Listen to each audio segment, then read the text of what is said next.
वाला था, एक जवान जिसको उसके पिता ने बहुत प्रार्थना के बाद अपने जीवन में पाया था। वो उस स्त्री का पुत्र था जिससे वो अत्यंत प्रेम करता था। बहुत ध्यान से सुनिएगा, ऐसा नहीं कि पिता उन बाकी बच्चों से प्रेम नहीं करता, परंतु उसके स्वभाव, उसका जीवन, उसका पवित्रता का जीवन, उसका सबमिशन, वो कहना चाहिए बेटा अपने पिता की अधीनता में रहता था, गलत बातों में मन नहीं लगाता था, अपने बड़े भाइयों के साथ गलत चीजों में, गलत संबंध में वो नहीं था। और सुनिएगा बहुत ध्यान से, पिता ने उसको रंग बिरंगा अंगरखा दिया, एक रंग बिरंगा कोट उसको दिया, और पिता ने उसको हमेशा अपने पास रखा। बहुत ध्यान से सुनिएगा, ये बात उसके भाइयों को बहुत बुरी लगती थी, ये बात उसके भाइयों को अच्छी नहीं लगती थी। मेरी बात बहुत ध्यान से सुनिएगा, दुष्ट लोगों को कभी भी कहना चाहिए, जो अच्छे लोग रहते हैं वो पसंद नहीं आते। हालेलुया, बहुत ध्यान से सुनिएगा। और यहाँ पर ये इस भाई को कहना चाहिए, पूरे टोटल 12 भाई थे, जो कहना चाहिए टोटल 12 भाइयों में 11वें नंबर का ये लड़का था, इसका नाम था यूसुफ। बस ध्यान से सुनिएगा। अब इसके पिता ने अपने पूरे बच्चों के ऊपर यूसुफ को एक प्रकार से कहना चाहिए उनके देखभाल, उनके उनके ऊपर निगरानी करने के लिए नियुक्त किया था, और उन सब में से चुनकर उसको कहना चाहिए अपने पास रखा था, उसको रंग बिरंगा अंगरखा दिया था। बहुत ध्यान से सुनिएगा, उसके मन में, उसके कहना चाहिए मन में और उसके जीवन में यूसुफ ही बसा हुआ था। जब ये भाइयों ने इस बात को देखा, और कहना चाहिए वो उससे चिढ़ गए, और वो उन लोगों ने एक प्लान बनाया कि एक दिन इसको हम क्या करेंगे, मार देंगे। और ऐसा हुआ, पिता ने बोला तेरे भाई बहुत दूर चले गए हैं, बहुत दिन से उनकी कोई खबर नहीं आई है, जा तू उनका पता कर, जा उनको खोज और उनका समाचार मेरे पास ला। ये तो बहुत सीधा था, ये अपने पिता की आज्ञा के अनुसार अपने भाइयों को खोजने के लिए गया। जब वो रास्ते में था, उसने किसी से पूछा क्या तुमने मेरे भाइयों को देखा? उन्होंने बोला हाँ, हमने देखा कि वो उस दिशा में वे लोग अपनी भेड़ बकरियों की कहना चाहिए चरवाही कर रहे हैं। उन्होंने बोले ठीक है, और वो कहना चाहिए अपने भाइयों के पास जाने लगा। जब भाइयों ने उसे दूर से देखा आते हुए, उन्होंने उसके प्रति डहाक रखा, उसके प्रति उन लोग ईर्ष्या से भर गए, जलन से भर गए, और भाइयों ने युक्ति बनाई कि उसको हम क्या करेंगे, मार देंगे। बहुत ध्यान से सुनिएगा, वे भाई उसको मारने की युक्ति बना लिए, और उन्होंने बोला आज इसका खेल समाप्त। और उन लोग, देखिए शत्रु कहां पर हमारे चोट करता है, वो हमारे विजन पर, जो बात हम देखना चाहते हैं, जो भविष्य में हमारे लिए परमेश्वर ने रखा है, उसको किल करना चाहता है। और उन भाइयों ने क्या किया, बहुत ध्यान से अगर आप सुनेंगे तो आप इस बात को समझेंगे, ये रहस्य, ये प्रकाशन है। आप समझिए क्यों शत्रु आपको बार बार पाप में गिराता, क्यों शत्रु आपको गलत चीजें करवा देता, क्यों आप पोर्नोग्राफी में गिर जाते, क्यों आप व्यभिचार में गिर जाते, क्यों आप झूठ में गिर जाते, क्यों आप बुराई में गिर जाते। उसका कारण है कि वो आपको नेक्स्ट लेवल पर जाने नहीं देना चाहता। यहाँ पर देखिए, ये भाइयों ने अपने अंदर में दुष्टता की और उसको क्या करना चाहा, उसको घात करना चाहा, परंतु परमेश्वर यूसुफ के साथ था। परमेश्वर की दृष्टि में यूसुफ बसा हुआ था, और परमेश्वर ने एक बेटे को खड़ा किया, उसके भाई को वहां पर खड़ा किया, और उसने बोला नहीं, उसे मारो नहीं। और उन लोगों ने क्या किया, उसके कपड़े उतार दिए और उसको नंगा करके उसको गड्ढे में डाल दिया। देखिए, तो सगे भाई अपने छोटे भाई को क्या कर रहे हैं, नंगा कर रहे, और उसको गड्ढे में डाल दिए। आज बहुत सारे मसीह भाई बहन एक दूसरे को नंगा करते हैं। बहुत सारे मसीह लोग, खासकर मैं मसीहों की बात कर रहा हूं, जो प्रभु की प्रार्थना तो करते, प्रभु के विश्वास की बातें तो करते, परंतु एक दूसरे की बुराई करते। इसके परिवार की बुराई, उसके परिवार की बुराई, उसकी बातें, ये गलत बातें हैं। कभी आपके जीवन में परमेश्वर आपको ऊंचाई पर नहीं लेकर जाएगा। क्योंकि आप बीती हुई बातों पर क्या कर रहे हो, मन लगा रहे हो। उन गंदी बातों पर, उन गलत विचारों पर ही आप टिके हुए हो, उन्हीं पर आपका ध्यान है। हालेलुया। जैसे एक हिंदी की कहावत है, कौवे की नजर जो है वो गंदी चीजों पर रहती है। वैसे ही कुछ लोग जीवन में वे गंदी चीजों को ही टटोलते हैं, कभी अच्छी चीजें, कई साफ सुथरी चीजें उनको नहीं दिखती हैं। इसलिए अपने माइंड सेट को आपको क्लियर करना है, प्रभु के चरणों में आपको बैठना है, प्रभु से आज प्रार्थना करना। वो ध्यान से सुनेगा। अब उन लोगों ने उस बेटे को क्या किया, उस पिता के एक लौते पुत्र को जिससे वो अत्यंत प्रेम करता था, उस लोग ने क्या किया, उसको गड्ढे में डाल दिया। उसको गड्ढे में डाल दिया, उसके वस्त्र को उससे अलग कर दिया था। फिर उन लोगों ने देखा, थोड़ी देर के बाद इश्माइली लोग वहां से जा रहे थे, उन्होंने उठाया और उसको क्या कर दिया, इश्माइलियों के हाथ में बेच दिया। अब बहुत ध्यान से समझिएगा, जब उन लोग ने इश्माइलियों को, यूसुफ को बेच दिया, वे लोग बहुत खुश हो गए। अब यूसुफ की कहानी का डी एंड हो गया। और कुछ ने तो ऐसा बोला, उसके दर्शन का क्या हुआ, उसके दर्शन का क्या हुआ। समझ रहे हो आप जाके पढ़ लीजिएगा। आप उत्पत्ति के 34वें अध्याय से जब आप पढ़ेंगे आपको समझ में आएगा। शत्रु आपके दर्शन को किल करना चाहता है। और वो यहाँ पर उसने क्या किया, बहुत ध्यान से सुनना। यूसुफ फिर भी पुरानी बात को स्मरण नहीं कर रहा था। यूसुफ परमेश्वर के सामने दीन था, पवित्र था, शुद्ध मन का था, जबकि उसके बड़े भाइयों ने उसके साथ बुराई की। अगर आपके साथ भी लोग बुरा करते हैं, आप अपनी सच्चाई में अड़े और खड़े रहो। आपको किसी को बताने की जरूरत नहीं कि आप कितने सत्य हो। परमेश्वर उन बातों को सामने लेकर आ जाएगा। झूठे का मुंह काला ही होएगा, झूठे व्यक्तियों का, झूठे लोगों का मुंह काला ही होगा।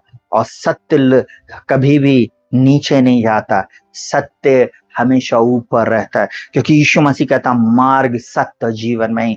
यूसुफ के लिए जो प्लान बनाया गया था उसकी हानि का था, परंतु परमेश्वर ने उसकी हानि को परमेश्वर ने लाभ में परिवर्तित कर दिया। परमेश्वर ने उसकी हानि को लाभ में परिवर्तित कर दिया। परमेश्वर ने उसकी हानि को प्रॉफिट में परिवर्तित कर दिया, लाभ में परिवर्तित कर दिया। और सुनिएगा बहुत ध्यान से, वो क्या सोचे, अब तो यूसुफ की कहानी एंड हो गई, परंतु यूसुफ पहुंचा मिस्र देश में, और एक ऐसे घर में जहां पर वो पोतीपर के घर में रहा, जो कहना चाहिए एक आर्मी का एक बड़ा ऑफिसर था, उसके घर में रहा।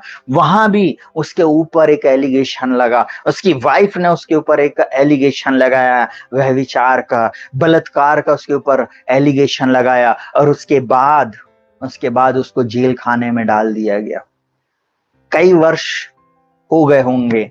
उसके बाद परमेश्वर ने अपने वचन के अनुसार सुधि लिया, क्योंकि यहाँ लिखा, अब बीती हुई घटनाओं का स्मरण मत करो, ना प्राचीन काल की बातों पर मन लगाओ। देखो मैं एक नई बात करता हूँ, वह अभी प्रकट होगी, क्या तुम मुझसे अनजान रहोगे। मैं जंगल में एक मार्ग बनाऊंगा और निर्जल देश में नदियां बहाऊंगा। आपका जीवन हो सकता है जंगल का जीवन हो, जंगल का सफर हो, निर्जल हो, कहीं भी आपको पानी नहीं दिख रहा, कहीं भी आपके जीवन में वो आशीष की बरसात नहीं दिख रही, परंतु इस महीने मेरा परमेश्वर आपके जीवन में आशीषों की बहार लाने जा रहा है। और ध्यान से सुनना, यूसुफ अपने भाइयों से बैर नहीं किया। यूसुफ बंदी गृह में रहा, अपने जीवित परमेश्वर की उसने आराधना, स्तुति, तारीफ, महिमा, प्रशंसा किया। वो कभी कुड़कुड़ाया नहीं, बुड़बड़ाया नहीं। उसने ये नहीं बोला, परमेश्वर पिता देखो मैं तो ऐसा नहीं था, क्यों मेरे भाइयों ने मेरे साथ ऐसा किया, मैंने तो हमेशा उनके लिए भलाई किया, मैंने तो सही बातें किया, परंतु उन्होंने क्यों ऐसा किया। आपको मालूम है, उसने कोई बात अपने मुंह से नहीं बोली, परंतु बस वो अपने आप को सच्चे परमेश्वर के हाथों में सौंप दिया। हालेलुया। और एक बात मैं बता रहा हूं, एक दिन आया, एक समय आया, फिरौन ने एक सपना देखा, और वो सपने का अर्थ बताने वाला कोई भी व्यक्ति उस देश में नहीं था। तब वे दो लोग जिन्होंने बंदी गृह में जो यूसुफ के साथ थे, जिनका सपना यूसुफ ने बताया था, उसमें से एक व्यक्ति तो मार दिया गया था और एक जीवित था जो राजा के पास पानी पिलाने का कार्य करता था। सुनिएगा बहुत ध्यान से, उसको कहना चाहिए यूसुफ की याद आई और उसने बोला, राजा तेरे स्वप्न का अर्थ कोई अगर बता सकता है तो वो एक इब्री व्यक्ति है, एक जवान है जो बंदी गृह में, जिसने मेरे सपने का अर्थ बताया, उसके कारण मैं आज यहाँ पर हूं। आपको मालूम है, परमेश्वर ने यूसुफ के जीवन में एक कहना चाहिए एक बार में उसके लिए बंद द्वार खोल दिया। हो सकता है जंगल का सफर लग रहा था, उसको टोटल काल कोठरी अंधेरा लग रही थी। अब उसने बोला, प्रभु इतनी पवित्रता, इतनी शुद्धता आपकी मैं स्तुति आराधना कर रहा हूँ, मैंने अपने जीवन को किसी भी गलत कार्य में नहीं फंसाया, फिर भी मेरे साथ ऐसा क्यों हुआ? अब से तो मैं नहीं ऐसा करूंगा, अब मैं संसारिक लोगों के समान हो जाऊंगा। उसने ऐसा निर्णय नहीं लिया, परंतु वो फिर भी पवित्रता में चलता रहा और वही पवित्रता उसके लिए मार्ग खोल दी। आपको मालूम है, वो पवित्रता के कारण यूसुफ सबसे पहले कहां पहुंचा? वो पहुंचाया गया राजा के सामने। वो राजा के सामने। आज आप लोगों को एक बात बोल रहा हूं, परमेश्वर आपके जीवन में एक नई बात करने जा रहा है, नई बात। आप राजाओं के सामने पहुंचाए जाएंगे। अद्भुत रीति से परमेश्वर बंद द्वारों को खोल देगा। आप नहीं समझ सकते, जो आपके मस्तिष्क में जो बात नहीं चढ़ी है, वो मेरा परमेश्वर आपके लिए करने जा रहा है। चिंता मत करिए, चिंता मत करिए। इस महीने मेरा परमेश्वर आपकी सोच, आपकी समझ, आपकी कल्पना से परे काम करने जा रहा। विश्वास से इस वचन को ग्रहण कर लीजिए, विश्वास से इस वचन को डिक्री एंड डिक्लेयर करना, इसको घोषणा करना और इस वचन को आदेश देना शुरू करे। बोलता, देखो मैं एक नई बात करता हूं, वह अभी प्रकट होगी। बस आपको एक ही चीज बोलना, प्रभु आप नई बात करने जा रहे हैं। प्रभु मेरे जीवन में, अगर आप पास्टर है तो बोलो, प्रभु मेरी कलीसिया में एक नई बात करने है। अगर आप माता पिता हो तो बोलो, प्रभु आप मेरे परिवार में, मेरे बच्चों के जीवन में एक नई बात करना जा रहे हैं। प्रभु जी, वो अभी प्रकट होने जा रही है। प्रभु मैं धन्यवाद देता, आपके शरीर में बीमारी है, आप बोलना शुरू करें, प्रभु आप मेरे शरीर को नया बनाने जा रहे हैं। प्रभु जी मैं तेरा धन्यवाद करता हूँ, धन्यवाद करती हूँ। ऐसे बोलकर आप जब प्रार्थना करेंगे और प्रभु की बातों को घोषित करेंगे, आप नई बातों को होता हुआ देखेंगे। यूसुफ बंदी गृह से निकालकर राजमहल पहुंचाया गया। जब राजा के सामने लेकर आया गया उसे, तब वो बहुत सुंदर वस्त्र पहनाए गए। उसके बाल कटे हुए थे, उसको बहुत अच्छी वेशभूषा पहनाई गई, उसको बहुत अच्छे वस्त्र पहनाए गए। आप बहुत अच्छे कहने चाहिए सज संवर के वो राजा के सन्मुख पहुंचा। आपको मालूम है, वही भाई जिन्होंने उसको नंगा किया था, वे नहीं जानते थे कि कुछ वर्ष बाद हमारा भाई, हमारा छोटा भाई एक दिन एक देश में बहुत सुंदर वस्त्र पहनकर उस देश का सेकंड व्यक्ति होएगा, उस देश का सेकंड प्रधान होएगा। राजा फिरौन के बाद अगर कोई दूसरा था तो वो था यूसुफ। हालेलुया, यूसुफ दूसरा था। हालेलुया, उस देश में वो इतना शक्तिशाली था। कई बार शत्रु आपको बताएगा कि आप बलहीन हैं, आप कुछ नहीं, आप बेकार हैं। मत उसकी बात पे ध्यान देना। जवानों, उन बातों पे मत विचार करना। जब आपको लोग बोल रहे तू कुछ नहीं कर सकती, तू कभी कुछ नहीं करेगा, आप फोकस बनाए परमेश्वर के वचन पे, बिल्कुल मनन करते रहें। बोले, प्रभु तू नई बातें करेगा। मैं तेरा धन्यवाद करता हूँ, तो नई बातें मेरे जीवन में करेगा। और आप देखेंगे, आज इस वचन को अपने जीवन में ले ले मेरे प्रिय भाई बहनों, आप देखेंगे वो परमेश्वर आपकी परिस्थितियों को बदलेगा इस वचन के